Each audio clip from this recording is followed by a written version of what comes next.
Bonjour mes amis, je suis très content de vous retrouver pour une nouvelle leçon. Alors cette leçon est consacrée au cadre d'intervention dans lequel intervient le travailleur social en général. Quel que soit son métier, sa spécialité, qu'il soit éducateur, qu'il soit assistant de service social, qu'il soit technicien d'intervention sociale et familiale, qu'il soit surveillant de nuit, maîtresse de maison, chef de service, directeur d'établissement. Je pense qu'il s'agit là d'une intervention totalement transversale qui va nous amener à réfléchir sur un certain nombre de choses.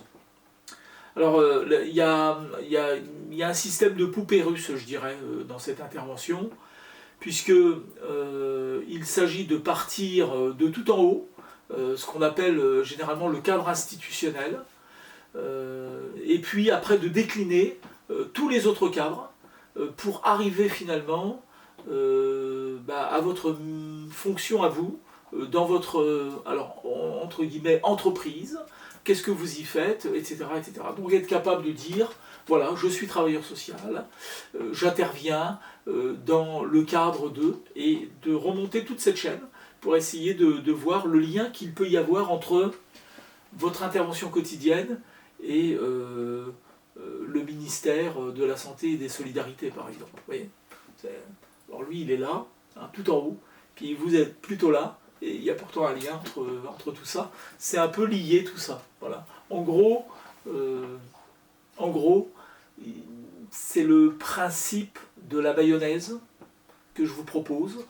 Alors on va dire que vous avez deux ingrédients en votre possession. Vous avez le jaune d'œuf, ok. Vous avez la moutarde et le bol qui va bien. Il vous manque un truc, c'est l'huile pour lier tout ça. Ben moi je vais essayer de jouer le rôle de l'huile. Voilà, en gros c'est ça l'histoire. Voilà. Alors on y va, hein, on y va tranquillement, on essaye de comprendre déjà quelque chose qui est très simple. Comment je vais faire? Je vais vous dire, bah écoutez c'est simple, je vais vous dire, on va parler de la France. C'est la première chose qu'il faut avoir en tête, ça paraît bête, mais c'est très important, puisqu'il s'agit de parler du cadre institutionnel, ça va nous renvoyer aux institutions. Les institutions comme étant les organes officiels qui sont chargés de garantir le bon fonctionnement de la société et puis une certaine cohésion sociale. Voilà. C'est un peu ma définition. Alors on pourrait donner des définitions plus pointues, parce que les institutions ça peut être aussi autre chose. Je pense par exemple au dictionnaire de vocabulaire juridique de Gérard Cornu. Alors évidemment vous vous dites c'est qui Gérard Cornu, c'est quoi le dictionnaire? Alors là on est dans des dictionnaires de vocabulaire juridique. Alors voilà ce que dit par exemple Gérard Cornu dans son dictionnaire.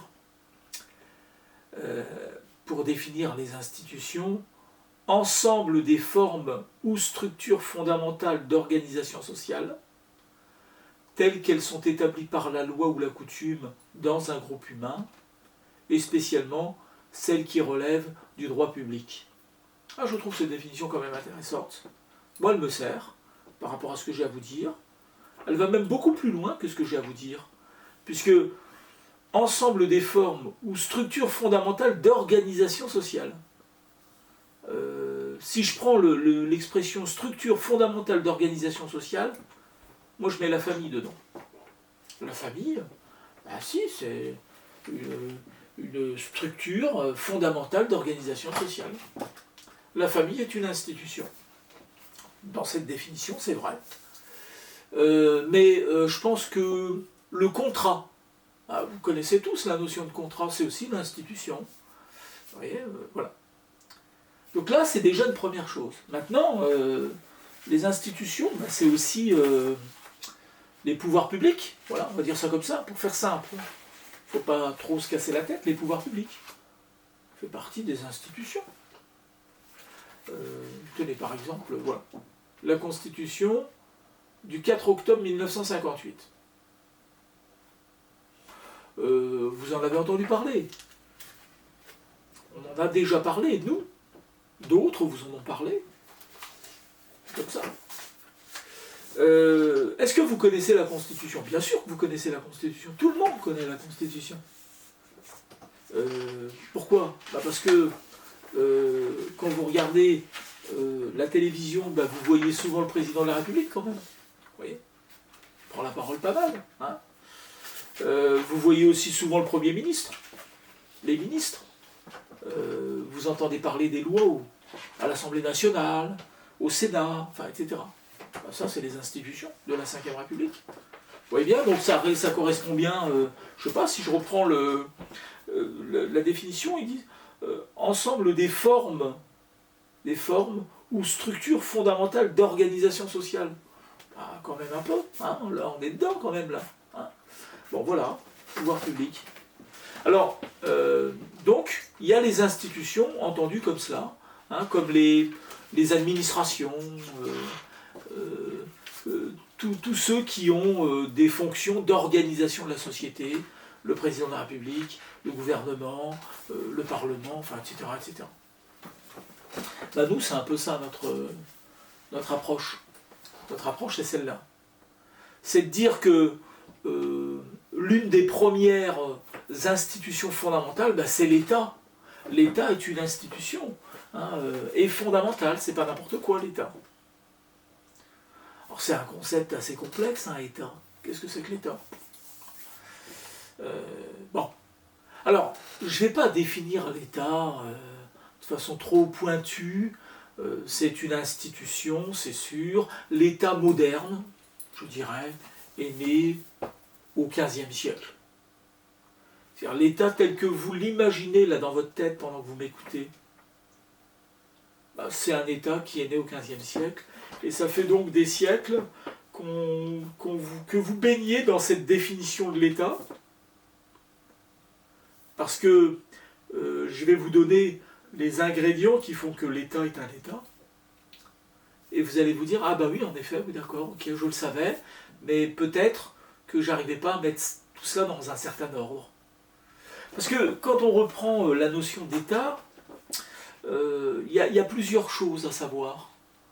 Vous pouvez avoir une conception géographique de l'État. Ça, vous la connaissez, la conception géographique de l'État. La conception géographique de l'État, c'est l'espace territorial où vit sa population. Et en fait, ça vous renvoie tout de suite à quelque chose que vous connaissez très bien, c'est la notion de frontière. Alors je vous le dis, étymologiquement, frontière, c'est le lieu où on s'affronte. Et c'est intéressant de le savoir. Donc en fait, les États sont délimités par des frontières.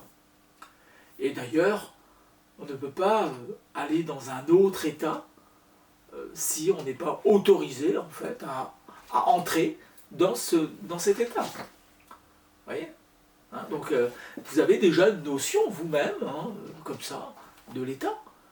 Si je vous dis la France, ça s'arrête où? Vous allez me dire, on va prendre une carte du monde et je vais vous montrer où ça s'arrête.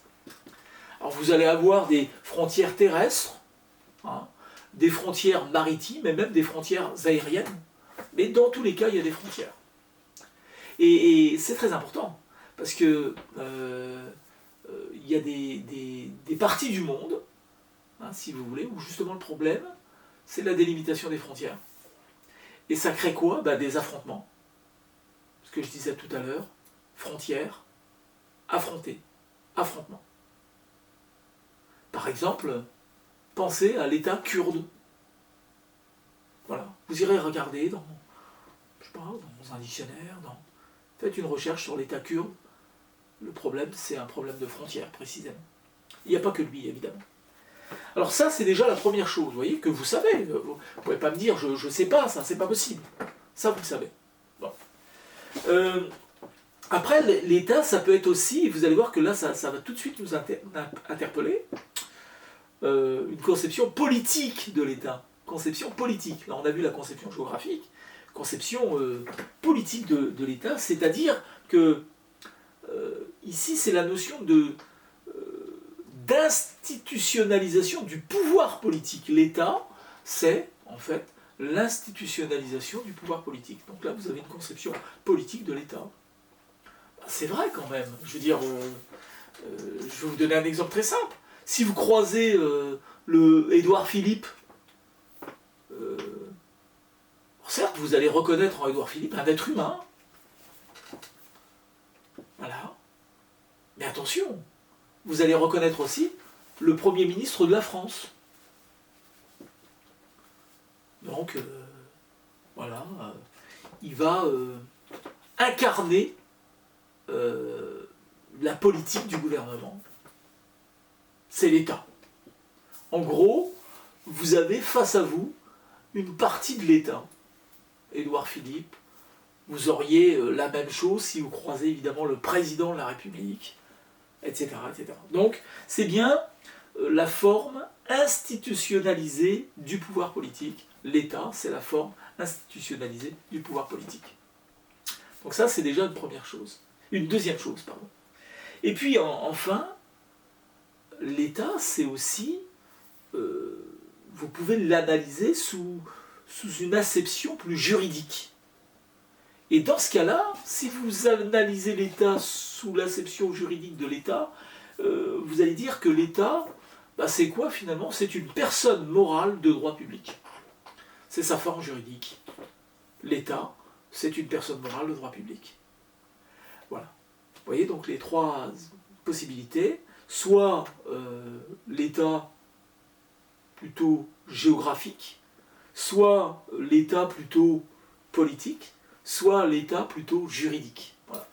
Mais dans tous les cas, ce qui est certain, c'est que l'État est composé de trois éléments, trois ingrédients, qui font qu'il sera reconnu par la communauté internationale, c'est-à-dire l'ONU, si vous voulez, en tant qu'État. C'est ces trois ingrédients, c'est-à-dire un territoire, avec les fameuses frontières, une population qui vit sur ce territoire, puis une autorité politique. Voilà. Il faut additionner les trois choses que je viens de dire là, pour avoir un État. Vous voyez, donc ça c'est très très important. Il ne faut pas confondre l'État et la nation. C'est pas tout à fait la même chose. L'État, c'est le volet un peu politique, ce que je viens de dire un peu. La nation, ça renvoie plus à l'histoire, à la culture, à la langue. Ça renvoie à des choses comme ça. Donc l'État et la nation, c'est deux choses différentes. Hein? Voilà. Donc ça, c'est important. Très important. Voilà pour cette première explication. Alors, ce qui fait que l'État aussi est un État, c'est que il y a cette notion de souveraineté, c'est très très important. Les États sont souverains. Ils sont souverains. Alors, je vais vous donner une image. Les États entre eux ne peuvent pas vraiment se traduire en justice, vous voyez, si en fait ils n'acceptent pas l'idée d'aller en justice et d'être traduits en justice. C'est un peu bizarre, mais c'est comme ça. Si on accepte d'aller devant des tribunaux internationaux pour être jugé en tant qu'État, c'est parce qu'on accepte. Maintenant, si l'État ne veut pas y aller, en gros, on ne peut pas lui envoyer une police internationale qui viendrait embarquer l'État comme on pourrait nous embarquer, nous, si on n'allait pas au tribunal alors qu'on y est convoqué. Vous voyez, vous comprenez ce que je veux dire? On est dans cette notion de l'État est souverain. Il n'y a pas grand monde au-dessus du souverain, si vous voulez. Donc ça, c'est très important. Et comme il est souverain, si vous voulez, il jouit aussi d'un certain nombre de pouvoirs que seul le souverain peut avoir. C'est l'État qui édicte les règles, qui rend les choses obligatoires, qui vous sanctionne, mais c'est aussi l'État qui vous protège. Vous voyez. Donc il est aussi dans cette logique-là, il bénéficie de ce que l'on appelle généralement la puissance publique, il assure la continuité de la nation, vous voyez, donc c'est pas la nation, il assure la continuité de la nation, et puis évidemment, il représente le pays à l'extérieur, etc., etc. Donc c'est ça la notion d'État. Donc ça c'est la première chose qu'il faut avoir en tête, même sans aller trop dans le détail. Vous avez compris, on est déjà dans un pays, c'est très important, avec des règles qui s'appliquent. Par exemple, dans la Constitution, c'est pour vous donner des indications qui me semblent importantes. L'air de rien, comme ça. Le titre premier de la Constitution s'intitule « De la souveraineté ». Et on nous dit « La langue de la République est le français ». L'emblème national est le drapeau tricolore bleu, blanc, rouge. L'hymne national est la Marseillaise. La devise de la République est liberté, égalité, fraternité. Son principe est gouvernement du peuple, par le peuple et pour le peuple. La souveraineté nationale appartient au peuple qui l'exerce par ses représentants et par la voie du référendum. Aucune section du peuple ni aucun individu ne peut s'en attribuer l'exercice. Le suffrage peut être direct ou indirect dans les conditions prévues par la Constitution. Il est toujours universel, égal et secret. Donc ça, c'est pour moi fondamental. C'est fondamental. Le cadre institutionnel dans lequel toutes et tous intervenons, travaillons, faisons les choses, c'est le cadre de l'État, celui que je viens de définir, avec ses grands principes, et c'est absolument nécessaire d'avoir cela en tête. Puisque, pour ma part, votre contrat de travail, celui que vous avez signé, celui que vous allez signer éventuellement, eh bien, il est dans ce cadre général, les règles sont prévues, ça ne se fait pas n'importe comment, donc voilà. Vous devez être en capacité de dire ce qu'est un État, ce que ça représente, c'est très important. Alors, je vous disais, on a vu l'État, et on a dit finalement, c'est quoi l'État? C'est une collectivité publique. C'est une collectivité publique. Hein. C'est une personne morale de droit public. Voilà. Et cet État, le nôtre, est organisé d'une certaine manière. Son organisation est désormais une organisation décentralisée. Ça veut donc dire, et ça il faut aussi le comprendre quand on est dans le travail social, que pendant un certain temps, nous étions un État centralisé qui, dans son organisation, est passé à un autre type d'organisation, la décentralisation. Donc on va revenir quand même sur des choses importantes. Si je traçais une ligne horizontale pour représenter le temps, je mettrais ici l'année 1982, les lois de décentralisation, 2 mars 1982, les lois Defferre, Gaston Defferre. Et 1982, c'est la décentralisation en France. On passe donc d'un système centralisé à un système décentralisé. C'est très important. Vous devez vous rappeler de ces notions qui sont fondamentales. Mais avant d'expliquer un peu les choses de la décentralisation, qui relèvent de la décentralisation, revenons quand même sur le concept de centralisation et un autre concept qui est immédiatement rattaché, d'accord, c'est le concept de déconcentration. Donc, avant 1982, centralisation, déconcentration. À partir de 1982, décentralisation. Pour autant, subsistance de la centralisation et de la concentration. C'est-à-dire que, voilà, il y a 2 notions avant 1982, centralisation, déconcentration, et 3 notions à partir de 1982 qui vont subsister, centralisation, déconcentration, décentralisation. Donc ça, c'est très important, parce que sinon, le cadre institutionnel, il va vous échapper, vous n'allez pas comprendre de quoi il s'agit. Pour bien comprendre de quoi il s'agit, il faut maîtriser ces quelques notions. Il n'y a rien d'extraordinaire dans ce que je vais vous dire, mais il faut absolument le comprendre. Le comprendre, ça veut dire être capable de l'expliquer de façon claire à n'importe qui. Donc c'est ça l'objectif, hein, que je vais m'assigner à partir de maintenant. Donc je reviens sur ces notions essentielles. Centralisation d'abord.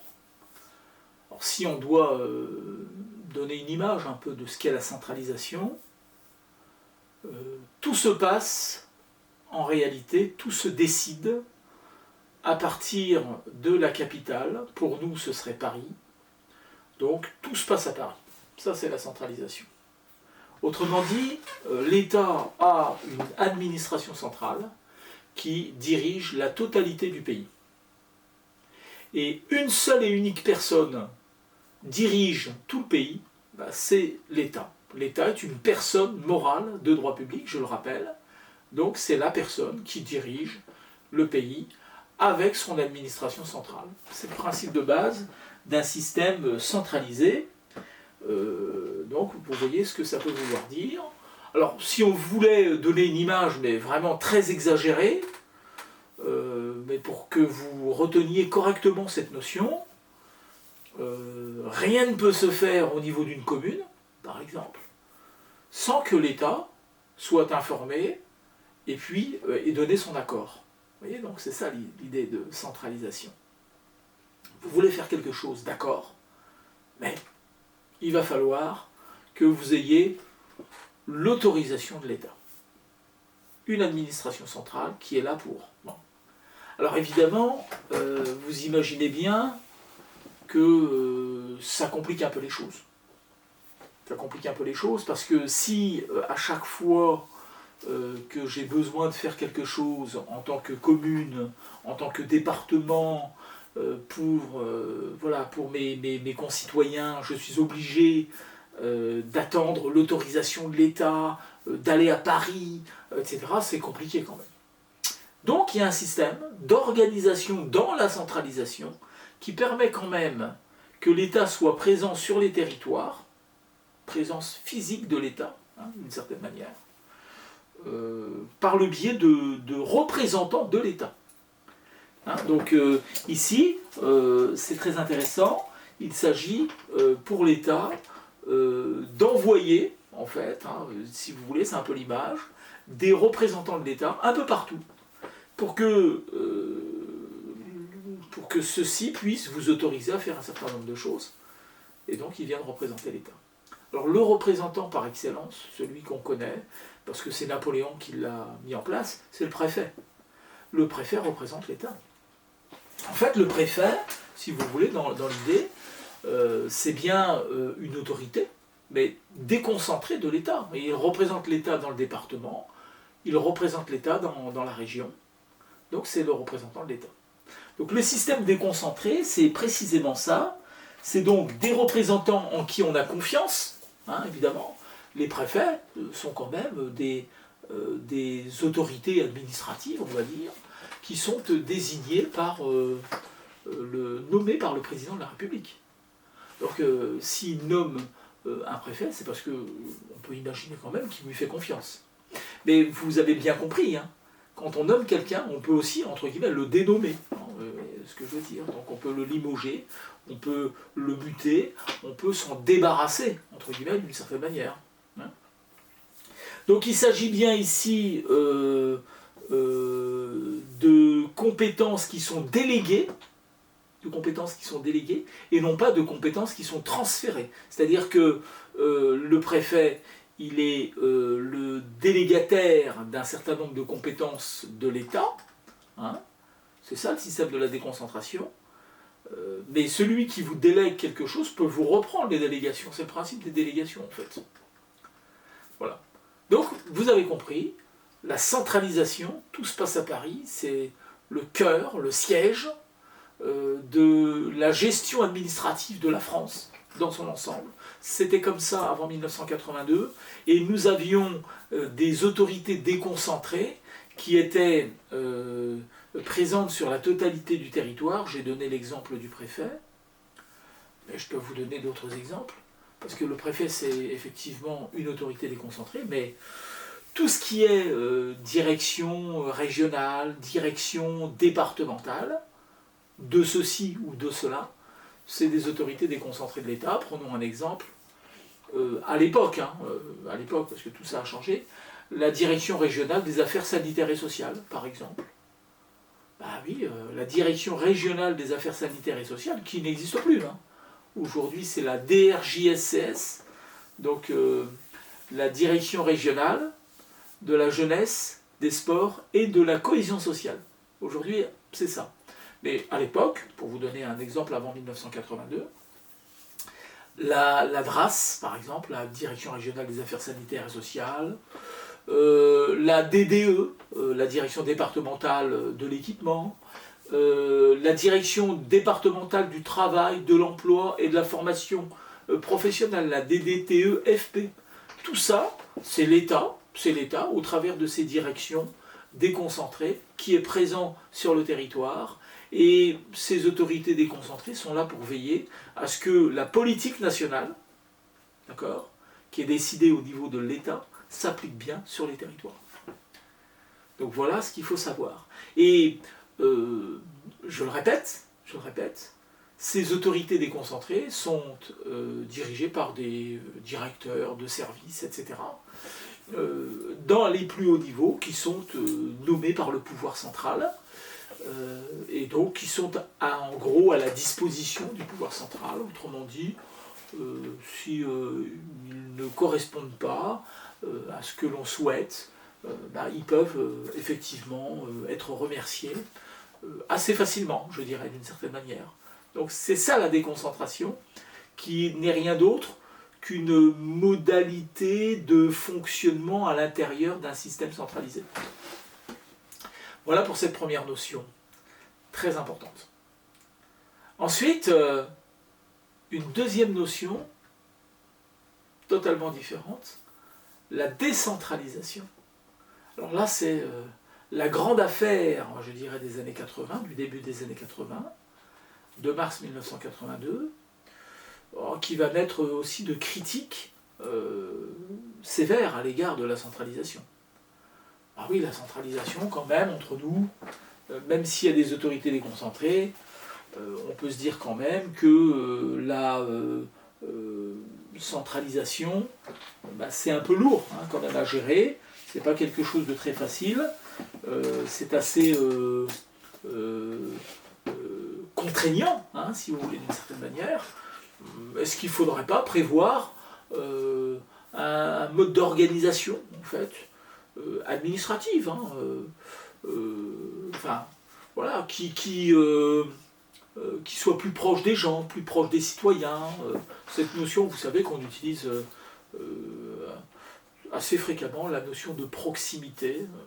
On parle souvent de proximité, il faut être proche d'eux, etc. Bon. Là, grosso modo, c'est celui qui décide doit être le plus proche possible du lieu où va s'appliquer sa décision. Pourquoi décider à Paris de ce qui va se passer dans une petite commune rurale perdue au fin fond, soit des Ardennes, soit d'un autre département français. Voilà, pourquoi ? Bon. Donc cette notion de proximité va être au cœur de la question de la décentralisation, ça c'est une première chose.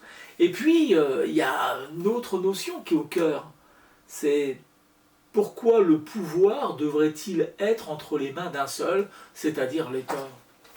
N'y aurait-il pas quelque chose à faire en termes de partage du pouvoir ? Parce que c'est de ça dont il s'agit. C'est un peu une idée d'émancipation de certains échelons, l'échelon régional, l'échelon départemental, l'échelon communal, seraient émancipés comme, ou atteindraient leur majorité, comme une personne devient majeure à 18 ans, et donc quand vous devenez majeur à 18 ans, vous avez la capacité juridique de faire plein de choses. Là c'est un peu aussi ça l'idée, c'est de dire il y en a marre d'être sous la hiérarchie du pouvoir central, de rien pouvoir faire sans qu'il soit d'accord, est-ce qu'il ne serait pas temps finalement etc., de laisser un peu de liberté à des échelons qui sont des échelons décentralisés, ça va changer pas mal les choses. Ça veut dire que l'État, en fait, dans l'esprit, dans la philosophie, il accepte de donner de la liberté, l'indépendance, l'autonomie à des échelons qui sont des échelons qui jusque-là étaient sous sa hiérarchie, sous son autorité directe. Ah, c'est quand même pas rien comme affaire. C'est pas une mince affaire, la décentralisation. Hein, d'ailleurs, la loi du 2 mars 1982, rien que son titre, hein, loi du 2 mars 1982, relative aux droits et libertés des communes, des départements et des régions. Des droits et des libertés. Voilà, c'est pas rien. Alors vous imaginez, c'est toujours comme ça, hein, quand on devient libre, on va dire, de façon globale, il faut avoir les moyens de la liberté, hein, si vous voulez, c'est pas le tout. Hein. C'est pas le tout d'avoir 18 ans et puis de dire à ses parents, je m'en vais. Hein. Bon, ok, tu as 18 ans, bah pars, hein, va. Mais il va falloir pouvoir quand même vivre. Hein. Donc là, l'idée, ça a été ça quand même, hein. C'est aussi un débat très très important. D'accord, vous allez devenir libre, vous allez avoir des droits en tant que collectivité territoriale, hein. Mais il vous faut aussi les moyens d'assumer cette liberté, d'assumer vos droits et vos obligations, etc., etc. Et puis, libre de quoi, au fait comment va-t-on faire? Ce que vous faisiez avant, on va le faire maintenant, nous-mêmes, tout seuls, etc. Mais comment on va répartir tout ça? C'est ce qu'on appelle la répartition des compétences, finalement. Autrement dit, si vous voulez avoir une image, c'est quand même assez simple, en fait. Dans l'esprit, c'est simple. Il va falloir écrire la fiche de poste, si vous préférez, de chaque collectivité territoriale. Voilà, c'est aussi simple que ça.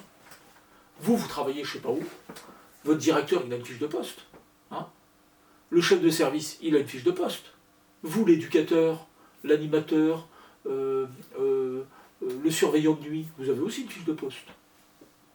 Alors oui, vous êtes en train de vous dire dans votre tête, ah mais maintenant j'en ai pas, parce qu'on m'en a pas faite.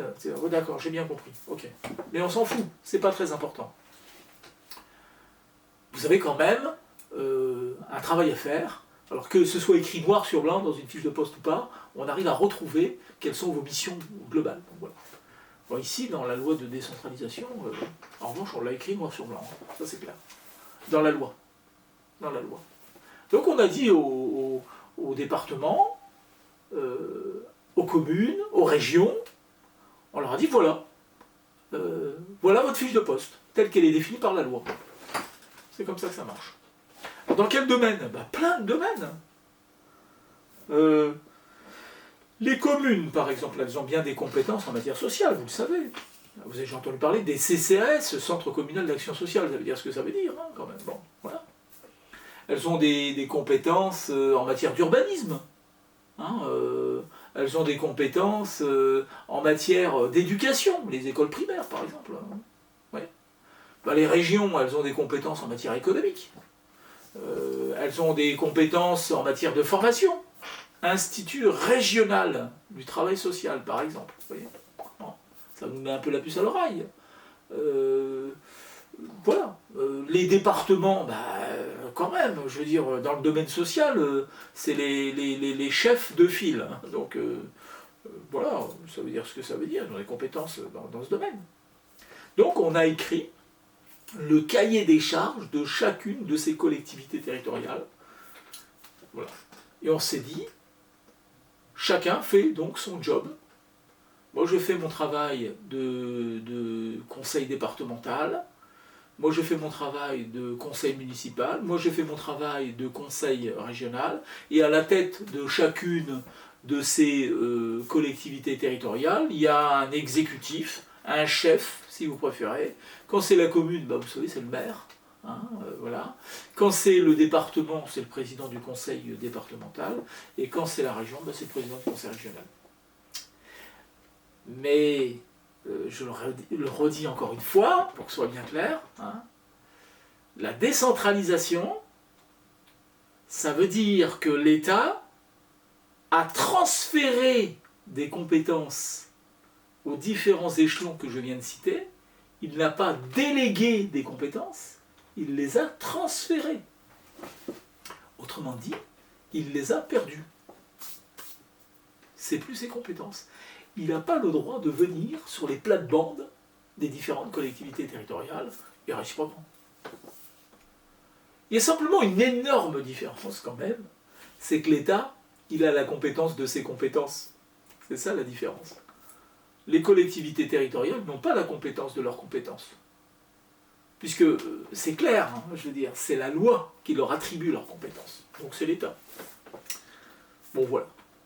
Mais cela étant dit, on ne peut pas comme ça du jour au lendemain leur retirer leurs compétences parce que l'État ne serait pas, entre guillemets, content de ce que font les collectivités territoriales. Il ne peut pas faire ça, c'est interdit.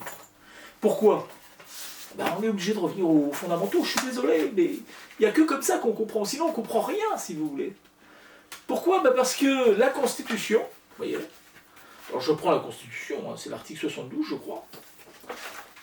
Dans la Constitution, il y a un article 72 qui constitue un titre 12, alors pas à lui tout seul, hein, parce que ça va être de l'article 72 à l'article je ne sais pas combien. Attendez, il n'y a pas mal d'articles en fait, ça va jusqu'où ça ? Jusqu'à l'article 75-1. Donc de l'article 72 à l'article 75-1, nous avons un titre 12 qui s'appelle « Des collectivités territoriales ». Déjà.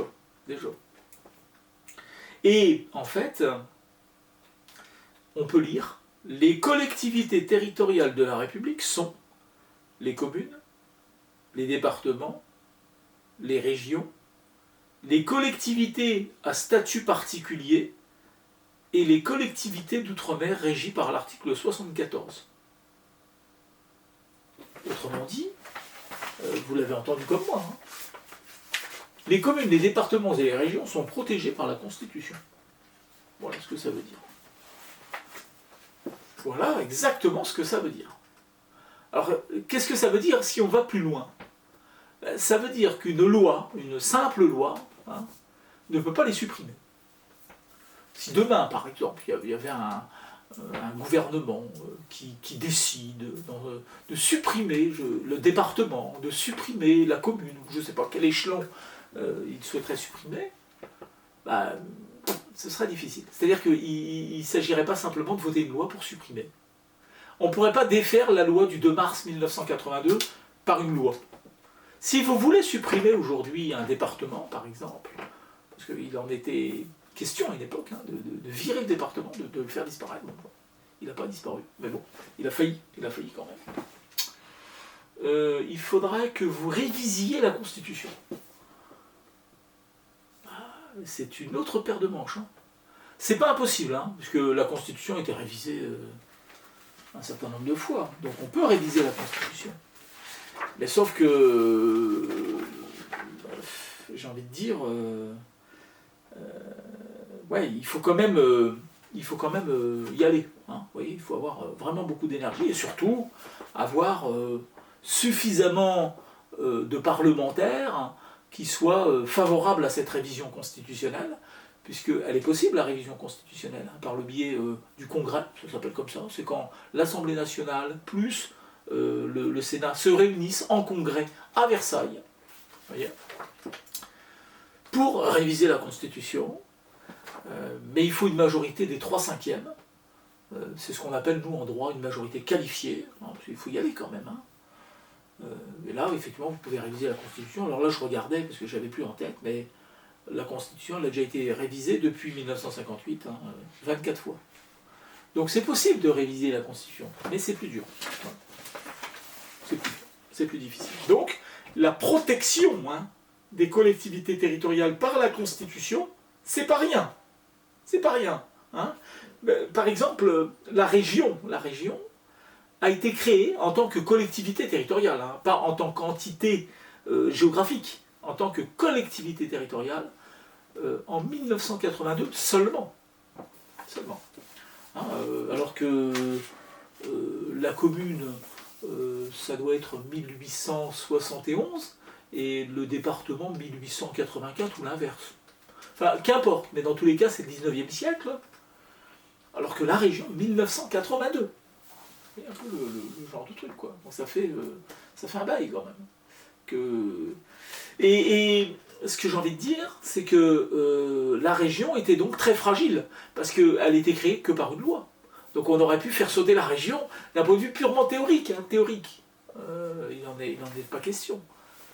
Mais le fait que la région, comme les autres collectivités territoriales, ait été intégrée dans la Constitution, ça les protège de façon très, très sérieuse.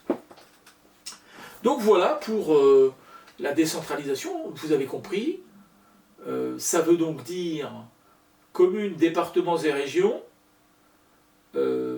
qui s'administrent librement par des conseils élus, conseil départemental, conseil régional, conseil municipal. À l'intérieur de ces conseils, lors de la première réunion, on fait émerger le chef, le maire pour les communes, le président du conseil départemental pour les départements et le président du conseil régional pour les régions. Et là, vous avez donc vos institutions, en fait, on va dire, au niveau communal, départemental et régional, qui dirigent donc la collectivité publique qu'est la région, le département ou la commune. Ce sont aussi des collectivités publiques. Comme l'État est une collectivité publique, sauf qu'à la différence de l'État est une collectivité publique nationale, et c'est la seule et unique collectivité publique nationale. Les autres, ce sont des collectivités publiques territoriales. Voilà pour la petite histoire, finalement. Vous savez aujourd'hui ce qu'est la centralisation, la déconcentration ou la décentralisation. Voilà.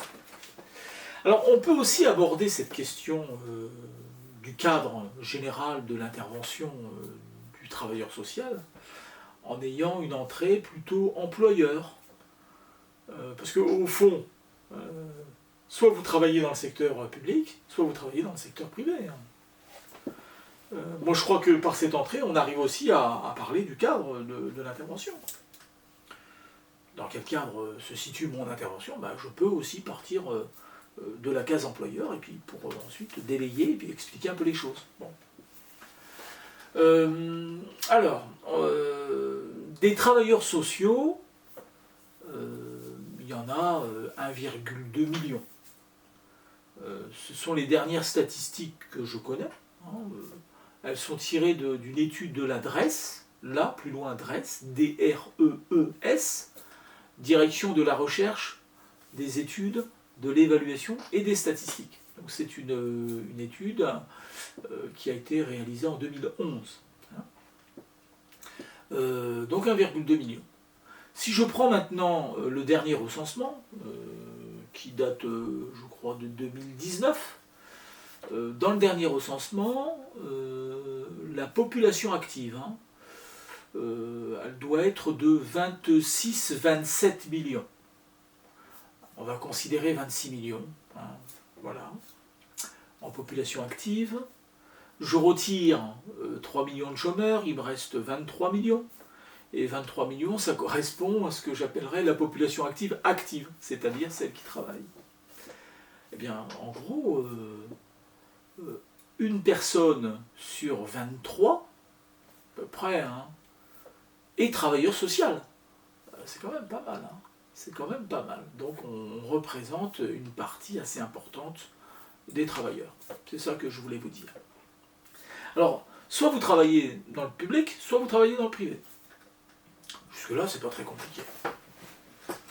Alors maintenant, si on rentre un peu plus dans le détail, sans aller dans un détail très très poussé non plus, mais un peu quand même dans le détail, qu'est-ce qu'on peut dire? Si je regarde le secteur public, pour moi, j'ai deux grandes parties dans le secteur public. J'ai ce que j'appellerais ici les collectivités publiques, voilà, et à côté, des établissements publics. Alors je reviens un instant à collectivité publique, et dans les collectivités publiques, j'ai deux choses à distinguer. D'une part, collectivité publique nationale, d'autre part, collectivité territoriale. On pourrait dire aussi collectivité publique territoriale. Bon. Si je reste fixé un instant sur la notion de collectivité publique nationale, je sais déjà que j'utiliserai le singulier, puisqu'il n'y en a qu'une, c'est l'État. C'est la seule collectivité publique nationale. L'État. On en a parlé tout à l'heure. C'est une personne morale de droit public. Voilà, et qui est effectivement une collectivité publique nationale, l'État. Après, vous avez d'autres personnes morales de droit public que constituent les collectivités territoriales, donc des collectivités publiques territoriales. Et là, vous le savez, il y a des régions, il y en a 13, il y a des départements, il y en a 101, et il y a des communes, il y en a environ 36 000. Ouais, environ 36 000. Un peu moins. Bon, voilà. 3 collectivités. Donc déjà, ça c'est une première chose. Ensuite, il y a les établissements publics. Alors les établissements publics, moi j'ai envie de dire, dans la tête des gens, en général, vous faites un micro-trottoir, hein, imaginez la scène, et vous dites aux gens, est-ce que vous pourriez me citer un établissement public?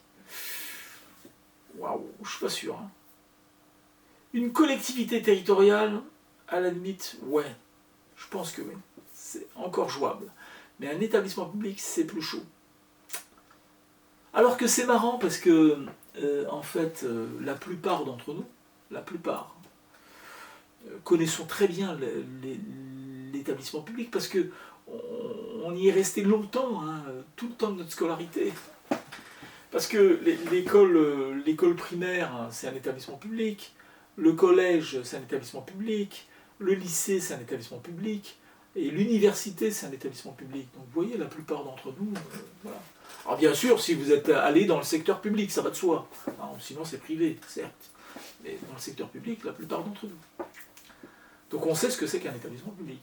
On sait aussi ce que c'est qu'un établissement public, parce que une partie d'entre nous connaît le CCAS, le Centre communal d'action sociale, ou éventuellement le CIAS, le Centre intercommunal d'action sociale. Ce sont des établissements publics. Vous voyez ce sont des établissements publics que l'on côtoie dans son quotidien, si vous voulez. Donc, à partir de là, on a une notion d'établissement public. On a aussi une notion d'établissement public. Par exemple, les gens disent bah, « moi j'habite dans une communauté urbaine, moi j'habite dans une métropole, etc. » Les gens qui habitent dans des communautés urbaines, des communautés d'agglomération, des je sais pas quoi, enfin, ça aussi, ce sont des établissements publics de coopération intercommunale, c'est-à-dire que ce sont les communes qui se regroupent, si vous voulez, pour coopérer, pour mettre en commun un certain nombre de moyens, etc., etc. Il y a des formules, il y en a 6, il n'y en a pas 7, il n'y en a pas 5, il y en a 6. Soit vous êtes un syndicat de communes, soit vous êtes une communauté de communes, soit vous êtes une communauté urbaine, soit vous êtes une communauté d'agglomération, soit vous êtes un syndicat d'agglomération nouvelle, soit vous êtes une métropole. C'est marre. Les 6 formules, là, ce sont des établissements publics de coopération intercommunale. Alors, bon, voilà, vous êtes dans une communauté d'agglomération, une communauté urbaine, une métropole, c'est les plus connus un peu. C'est les établissements publics. Quand vous allez à l'hôpital, c'est aussi un établissement public. Vous voyez, vous comprenez donc on voit bien hein, tout ça. Bon, voilà. Alors maintenant, n'oubliez pas la question de départ. La question de départ, c'est je travaille où? Quel est mon employeur? Alors, restons un peu sur le secteur public. On passera au secteur privé juste après. Restons sur le secteur public. Je vous dis par exemple, dites-moi, vous travaillez pour qui? Ben moi je travaille pour la protection judiciaire de la jeunesse. Je suis éducateur spécialisé. Ah d'accord. Donc votre employeur c'est l'État. Parce que en effet, c'est le ministère de la Justice, la PJJ, c'est le ministère de la Justice, donc votre employeur c'est l'État. Autrement dit, dans mon exemple, vous êtes un fonctionnaire d'État. Dites-moi, vous qui êtes assis au fond là-bas à droite, oui, vous travaillez pour qui vous? Ah ben moi je travaille pour le conseil départemental. Et vous faites quoi exactement? Je suis assistante de service social et je travaille dans une circonscription d'action sociale dans la Marne, dans la Haute-Marne, dans les Vosges, où vous voulez. Ça n'a aucune importance. Votre employeur, c'est le conseil départemental Donc vous travaillez pour une collectivité territoriale qui s'appelle le conseil départemental. D'ailleurs, comme ça, statistiquement, vous faites partie des 40-42% de travailleurs sociaux qui travaillent pour le conseil départemental. Alors souvent, vous les reconnaissez, les travailleurs sociaux du CD, parce qu'ils sont dans une petite voiture blanche. Je ne peux pas dire la marque, hein. C'est public, hein, les chaînes YouTube, donc je ne dis pas de marque. Et c'est des petites voitures blanches. Et c'est marrant parce que souvent aussi, sur les voitures blanches, là, il y a marqué Conseil Général. Parce qu'il y a beaucoup de départements, je ne sais pas, ils n'avaient pas les budgets pour marquer Conseil départemental, puisque maintenant c'est comme ça qu'on dit. Hein. Mais bon, ça ne change pas grand-chose. Hein. Moi, je ferme la parenthèse. Vous voyez un peu, c'est quand même intéressant. Hein. Vous pouvez travailler pour un employeur public, hein, voilà, un conseil départemental, tiens, ou le ministère de la Justice, la PJJ, hein, ce que je viens de dire. Mais vous pouvez aussi travailler pour le CCAS, le Centre communal d'action sociale. Et là, vous travaillez pour un établissement public qui s'appelle le CCAS. Voilà. Mais c'est un employeur public aussi. Ce qui fait que on embauche dans le secteur public, évidemment, des travailleurs sociaux. Ça, vous le saviez, hein, je ne vous apprends rien. Vous pouvez bosser pour une crèche, une halte garderie. Hein. Vous êtes peut-être éducateur de jeunes enfants, je ne sais rien. Donc, vous travaillez pour un employeur qui est effectivement la municipalité, hein, qui gère les crèches, les haltes garderies, etc., etc. Possible, voilà. Vous voyez donc déjà... rien que dans mes petits exemples comme ça, ce que je veux vous montrer, c'est le but, hein, le but principal de ce cours, de cette intervention, c'est de vous montrer qu'il y a un lien entre le travail que vous faites au quotidien, hein, ce travail-là, et la mise en œuvre d'une politique publique.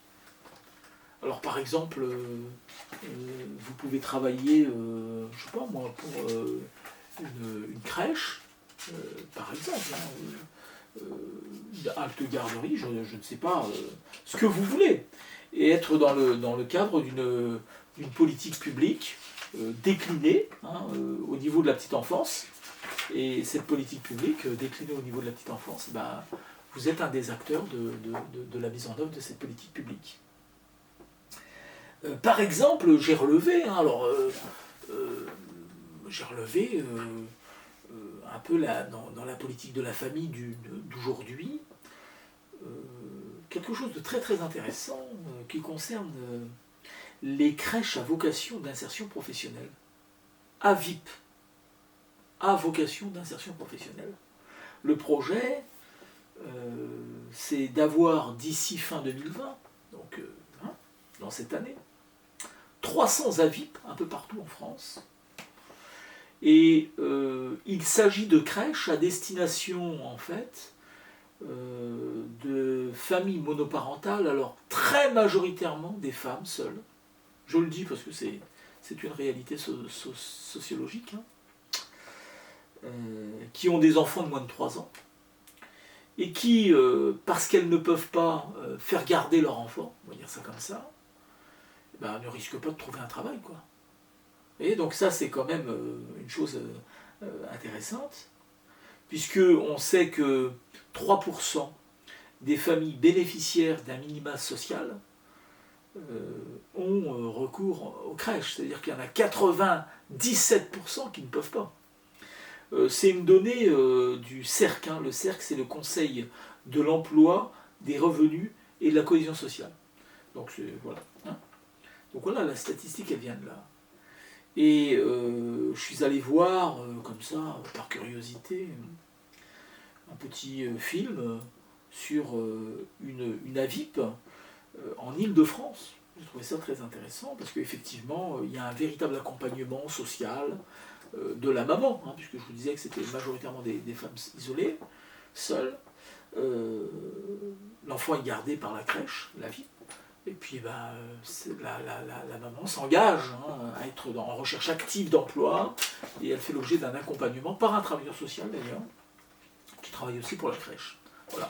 Donc vous voyez, c'est un exemple que je donne, je pourrais en donner dans d'autres domaines évidemment. C'est un exemple pour montrer le lien qu'il y a entre ce que vous faites au quotidien et des décisions qui sont prises au niveau central, au niveau de l'administration centrale. Par exemple ici, ça relève plutôt du ministère de la Famille, hein, puisque c'est les politiques familiales. Mais alors la question, c'est qui est ministre de la Famille en France, hein, actuellement? Ben, c'est le ministre Olivier Véran, c'est-à-dire le remplaçant d'Agnès Buzyn, vous le savez. Hein. C'est le ministre de la Solidarité et de la Santé. Et effectivement, quand vous allez voir sur le net, par exemple, l'organigramme de ce grand ministère, c'est quand même un ministère extrêmement important. D'ailleurs, si l'on s'intéresse un peu à la composition de ce ministère, à son organigramme, si vous préférez, ben moi j'ai constaté que le cabinet ministériel du ministère de la Solidarité et de la Santé est composé quand même de 18 personnes. Ça vous montre déjà un peu l'importance du ministère. Alors vous trouvez des directeurs de cabinet, des directeurs adjoints, des chefs de service, etc., des conseillers en tout genre. Bon, voilà. Et vous vous rendez compte aussi que ce ministère voit 8 directions qui sont sous son autorité. Par exemple, la direction de la sécurité sociale, la direction générale de la santé, la direction générale de l'offre de soins ou encore la direction générale de la cohésion sociale, qui est une direction que l'on connaît davantage pour ce qui est du secteur social et médico-social. Voyez-vous. Voilà, donc c'est ça l'idée générale, hein, c'est de bien montrer que la question des ministères n'est pas si loin finalement de nos pratiques professionnelles. Ce que vous faites en termes d'acteurs dans le cadre d'une politique familiale, bien oui, si vous remontez un peu la chaîne, vous allez retrouver le ministre finalement sur votre route, le ministère sur votre route, parce qu'il y a un lien direct entre votre travail et les décisions qui sont prises à l'échelon ministériel. Alors on peut faire le même type de raisonnement pour le secteur privé. On a vu ce qui se passait dans le secteur public. Vous pouvez très bien être salarié du secteur privé. Alors, par exemple, vous pouvez très bien être au service social d'une entreprise du secteur privé. Il y a des lois qui disent qu'à partir d'un certain seuil, les entreprises doivent avoir un service social. Bon, ben voilà, donc vous pouvez très bien être salarié du secteur privé et être travailleur social de formation. Ça, c'est possible. Vous pouvez aussi appartenir au secteur associatif. Je vous disais tout à l'heure, 80% des travailleurs sociaux travaillent dans le secteur associatif. Donc on va dire que vous avez de fortes chances quand même de travailler dans le secteur associatif. Alors dans le champ du handicap, par exemple, hein, si je prends cet exemple, simplement cet exemple, je pourrais vous dire que finalement, dans le champ du handicap, vous pouvez travailler dans le cadre d'une association telle qu'une APEI, par exemple. Et dans cette hypothèse, vous seriez en effet tout simplement salarié d'une association qui intervient dans le champ du handicap. Vous pouvez travailler pour une UDAF, et là vous seriez peut-être plus proche de la protection juridique des majeurs, par exemple.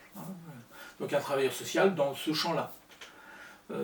Au même titre que vous pourriez être travailleur social dans un organisme de protection sociale, à la caisse de sécurité sociale, caisse primaire d'assurance maladie, ou alors à la caisse d'allocation familiale. Donc il y a des travailleurs sociaux dans ces différentes caisses. Mais ce sont des salariés. Hein, d'accord ? Bien retenir cette idée. La sécurité sociale, c'est privé. Or, il y a peut-être une chose qui peut être intéressante à savoir. C'est privé quand c'est au niveau local, c'est public quand c'est au niveau national. Par exemple, la CNAF, la Caisse nationale d'allocation familiale, la CNAM, la Caisse nationale d'assurance maladie, et la CNAV, la Caisse nationale d'assurance vieillesse. Ces caisses qui sont des caisses nationales sont des caisses qui finalement sont publiques. Ce sont des établissements publics d'ailleurs, nationaux, hein, on va dire, qui embauchent des fonctionnaires. Donc ça va de l'autre côté, ça. Donc vous voyez un peu les choses. Donc c'était quoi l'objectif de notre rencontre aujourd'hui, finalement C'était de comprendre le cadre dans lequel vous travaillez. Être capable de voir au-delà au-delà de la simple relation de travail que vous avez avec votre employeur direct, les liens qu'il peut y avoir à des échelons qui sont au-dessus de l'échelon que vous connaissez vous dans votre quotidien, pour être capable de rattacher votre travail à une politique sociale globale, hein, qui effectivement est décidée généralement au niveau des administrations centrales, à l'échelon central, par le gouvernement en fait. C'est un peu ces orientations politiques dont il s'agit. Alors, je ne dis pas que on a fait le tour de toutes ces questions-là, c'est assez complexe de faire le tour de ce type de questions, je ne sais même pas si c'est possible. Je dis simplement que j'espère que vous avez mieux compris la question du cadre d'intervention du travailleur social, un cadre institutionnel, un cadre politique, un cadre administratif, un cadre juridique. Si vous avez cette impression d'avoir mieux compris, ça veut dire qu'on a réussi notre rencontre aujourd'hui. Voilà, c'est ça que ça veut dire. Et j'en suis tout à fait ravi. Voilà, donc c'est sur ces derniers mots que je vais interrompre cette leçon. Je vous donne rendez-vous la prochaine fois. Quand exactement, je ne sais pas, mais bientôt, dans tous les cas, puisqu'il y a encore un certain nombre de cours que je vais enregistrer. Donc voilà. En attendant, écoutez, profitez du beau temps, parce qu'aujourd'hui il fait beau. Même si vous êtes un peu confiné comme tout le monde. Mais bon, cela dit, il fait quand même beau. A très bientôt. Merci.